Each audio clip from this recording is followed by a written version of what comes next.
Hello everyone, আসসালামু আলাইকুম। যে যেখান থেকে দেখছেন আশা করি সবাই ভালো আছেন। আপনাদের দোয়ায় আমিও ভালো আছি। আজ আপনাদের মাঝে আরেকটা নতুন রেসিপি নিয়ে চলে আসছি। চটপটে কিভাবে নাস্তা তৈরি করা যায়। তো এখানে আমি নিয়ে নিয়েছি আগে থেকেই সিদ্ধ করা কয়েক টুকরো আলু, 2-3 পিস আর কি।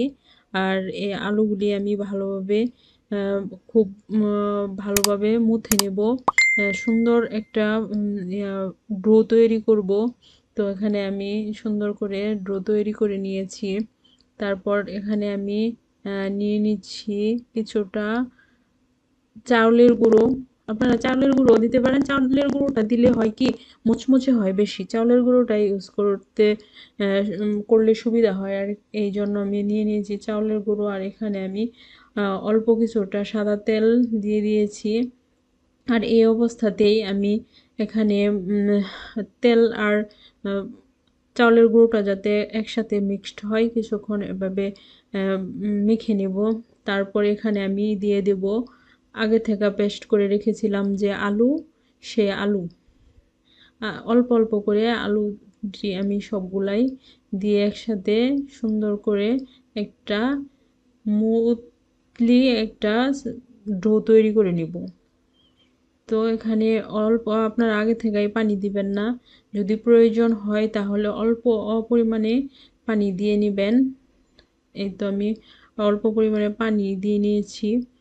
তো আমার মোটামুটি শেষ পর্যায়ে এখন আমি দিয়ে দিয়েছি কিছুটা কালো জিরা। কালো জিরা স্কিপ করতে পারেন, যে যে রকমভাবে খেতে পারেন, অন্য কিছুও দিতে পারেন, এখানে তিল দিতে পারেন। তো আমি এখানে ইউজ করেছি কালো জিরা। আর এভাবে আমি সুন্দরভাবে একটা ডো তৈরি করে নিয়েছি। এই ডোটা এভাবে আমি 5 মিনিটের মতন রেখে দিব। 5 মিনিট পর আমি এটা তৈরি করে দেখাচ্ছি। এই তো আমি এভাবে এমন লম্বালম্বিভাবে এরকম করে শেপ দিয়ে আমি সবগুলি পিঠা তৈরি করে নেব। পিঠা বলেন আর যাই বলেন, পিঠাও বলতে পারেন।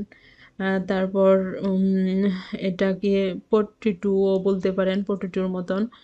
তো এটা আসলে বাচ্চারা খুবই পছন্দ করবে খেতে, আর খেতে খুবই ভালো হয়। অনেকটা আপনারা এটা রেখেও খেতে পারেন। তো চলুন ভেজে দেখাই। এই তো আমি কড়াই বসিয়ে নিয়েছি।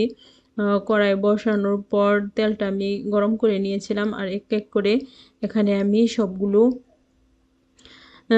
পটেটো দিয়ে দিচ্ছি। এটার নাম আমি পটেটোই দিয়েছি, আপনারা আপনাদের মতো নাম দিয়ে পরিবেশন করতে পারেন। তো এভাবে আমি সব কয়টা ভেজে নেব। অল্প আঁচে ভাজতে হবে, খুব বেশি আঁচে ভাজলে দেখা গেছে যে ভিতরটা তেমন হবে না, উপরটা লাল হয়ে যাবে। এই জন্য অল্প আঁচে আপনার মিডিয়াম রেখে, চুলাটা মিডিয়ামে রেখে এগুলি ভেজে নেবেন। তো মোটামুটি আমার ভাজা কমপ্লিট হয়ে গেছে। দেখেন সুন্দর একটা কালার চলে আসছে। তো আশা করি আপনাদের এই রেসিপিটা খুবই ভালো লাগবে। 5 মিনিটে আপনারা তৈরি করে নিতে পারেন। বাচ্চাদের ভিন্নভাবে দিলে কিন্তু বাচ্চারা খুবই পছন্দ করবে। তো আজ এই পর্যন্তই। আম, কথা হবে অন্য কোনো ভিডিওতে, অন্য কোনো সময়। আশা করি সবার কাছে ভিডিওটি ভালো লাগবে। তো যে যেখান থেকে দেখে থাকেন, ইউটিউব থেকে দেখে থাকলে আপনারা আমার ভিডিওতে একটি লাইক দিবেন, আর ইউটিউব চ্যানেলটি সাবস্ক্রাইব করে রাখবেন, আর পাশে থাকা বেল বাটনটি ক্লিক করে রাখবেন যাতে নোটিফিকেশন পেতে সুবিধা হয়। আর ফেসবুক পেজ থেকে দেখে থাকলে অবশ্যই লাইক দিয়ে পাশে থাকুন। আসসালামু আলাইকুম।